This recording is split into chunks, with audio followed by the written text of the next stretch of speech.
Makanya perusahaan menerbitkan obligasi. Jadi obligasi itu utangnya perusahaan sebenarnya. Nanti kalau misalnya ada yang beli obligasinya perusahaan, berarti perusahaan dapat dana, betul Mas, dapat uang. Dana dan modal.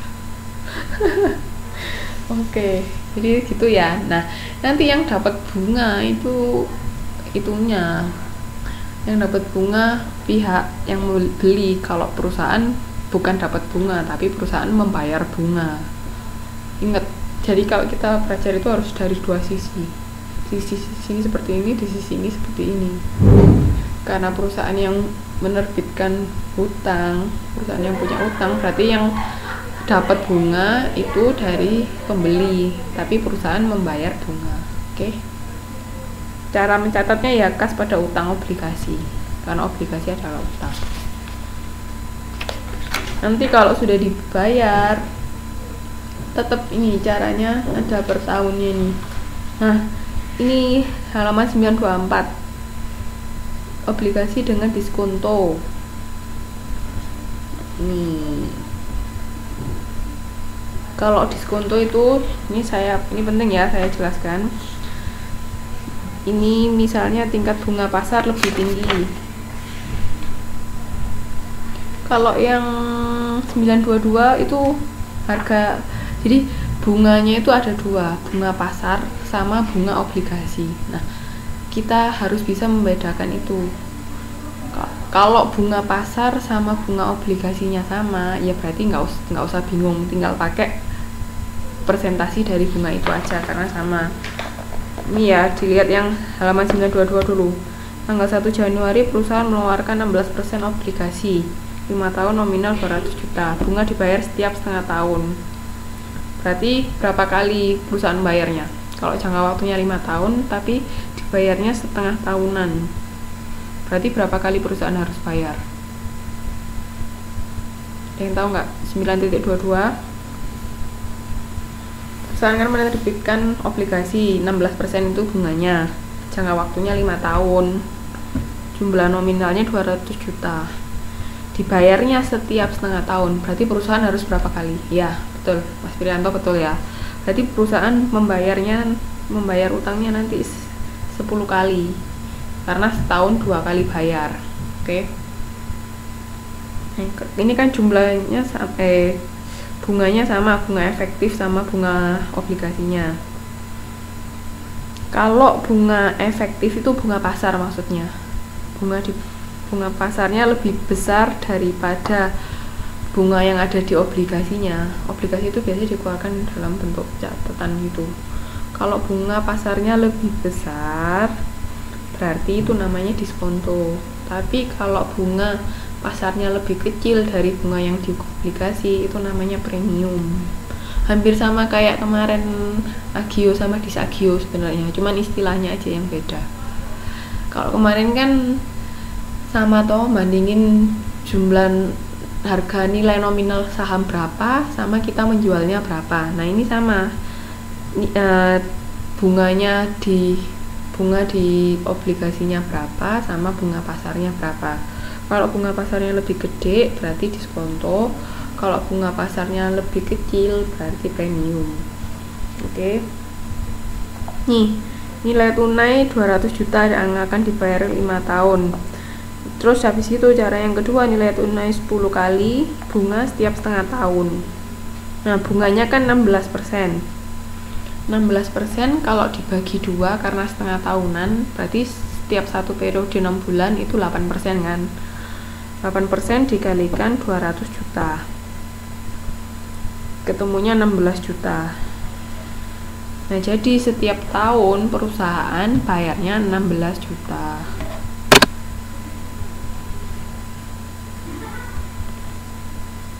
Bayar bunganya.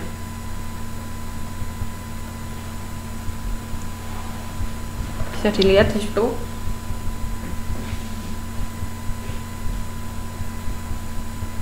Bisa dilihat di halaman 9.23. Jadi setiap tahun perusahaan itu bayar bunganya, sama kayak tadi perusahaan bayar angsuran 1 juta. Nah, karena ini ini kan juga angsuran, perusahaan bayar angsurannya 16 juta. 16 juta itu dari mana? Dari 200 juta dikalikan 8%. Kenapa kok 8%? Karena pembayarannya setiap tahun 2 kali, jadi setengah tahunan, makanya 16 dibagi 2 kan sama dengan 8. Nah, 200 juta dikalikan 8%, jadi ketemunya 16 juta. Jadi setiap tahun perusahaan bayarnya 16 juta ke pembeli obligasinya perusahaan. Oke. Yang mau ditanyakan? Mas, ini ada yang mau ditanyakan?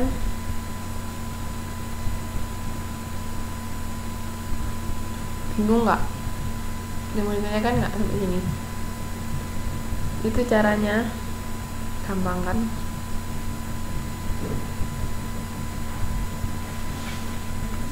Cara cari nilai tunainya seperti itu.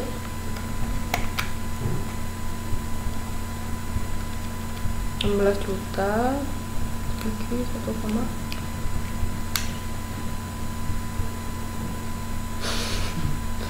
Oke. Saya ulangi sekali lagi ya. Jadi jumlah obligasinya kan 200 juta. Jumlah obligasi 200 juta. Bunganya 16 juta. Tapi perusahaan bayarnya setiap setengah tahunan, berarti setahun 2 kali. Karena perusahaan bayarnya setahun 2 kali, kita harus cari dulu berapa bunga yang harus dibayar perusahaan setiap tahunnya. Caranya dari 16% dibagi 2, karena dibayarnya setahun 2 kali, ketemunya kan 8%. 8% dikalikan 200 juta ketemu 16 juta. Berarti setiap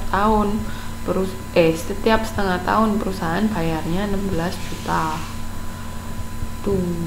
Nah, untuk cari nilai tunainya kan kayak tadi, walaupun perusahaan bayar 1 juta, tapi kan aslinya total utangnya enggak 5 juta, tapi karena ada bunga. Nah, ini kita juga harus tetap nyari lagi. Dilihat di yang tabel pertama. Jadi kalau untuk ngitung obligasi itu ada nilai tunai untuk pembayaran bunga sama nilai tunai nominal obligasinya. Paham? Nih, kita lihat ini untuk pembayaran bunganya itu 16 juta dibagi 1,8, ketemunya 14.814. Nah, untuk tahun kedua itu dari 14,4 itu tadi, 14,8 juta dibagi 1,08, terus sampai ke bawah. Tahu kan 13 itu ya dari hasilnya sebelumnya, 12 dari hasil nilai tunai tahun pembayaran sebelumnya. Ketemu totalnya 107.361 sekian ini. Itu untuk pembayaran bunganya.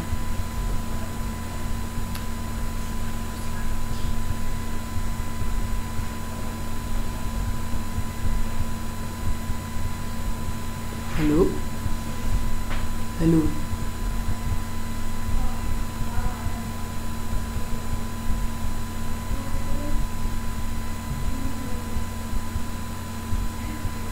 Sudah paham? Itu untuk bunganya. Nah, kalau untuk nilai nominalnya tinggal mulai dari 200 juta. 200 juta dibagi 1,08. Ketemu 185. Itu cara ngitung. Iya, betul. Nilai tunai pembayaran bunga ditambah nilai tunai nominal obligasi sama dengan 200 juta. Jadi nanti dua tabel ini jumlahnya ditambah. Jadi yang setiap tahun perusahaan bayar itu cuman bunganya aja, bukan nilai keseluruhannya. Sampai sini paham?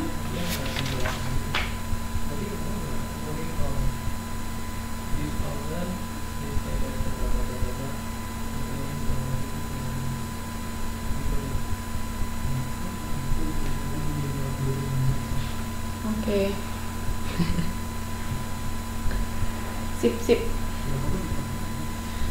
Jadi nanti waktu jatuh tempo ya tetap perusahaan harus bayar yang itu tadi.